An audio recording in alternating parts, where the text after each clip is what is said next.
Not only are we becoming more costly for immigrants, economic freedom in the country is also slipping. That is according to the latest report from Fraser Institute. Just why this drop?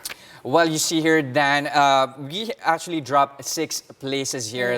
We are now at 49th actually out of 162 economies here surveyed by Fraser Institute. This is for their 2018 Economic Freedom of the World report. Just to give you a bit of a context here, this uses data from 2016. The previous report makes use of 2015 data.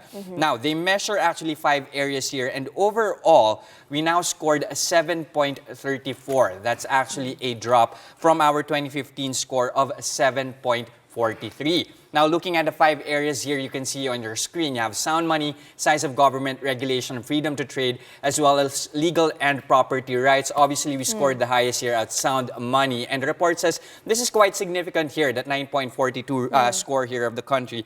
Because when you talk about sound money, we have high inflation and volatility, making it quite harder for individuals to actually plan for the future and have an efficient use of economic freedom. So the country scoring quite high on that area. Likewise, you have your size of government at 8.50. However, on the other end of the spectrum, we score the lowest at legal and property rights at 4.28. Now, at the same time, that's actually down from the 4.43 that we scored in 2015. Likewise, freedom to trade rather.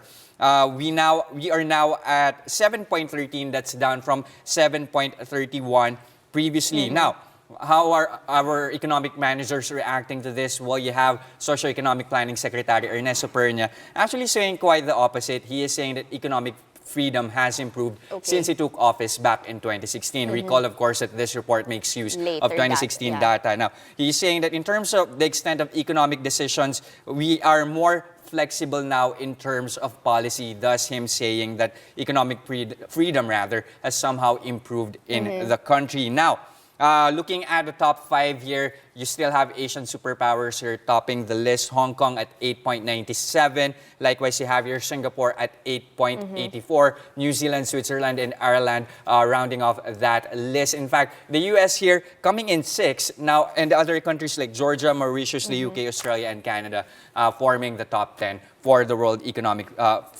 Freedom of the World report.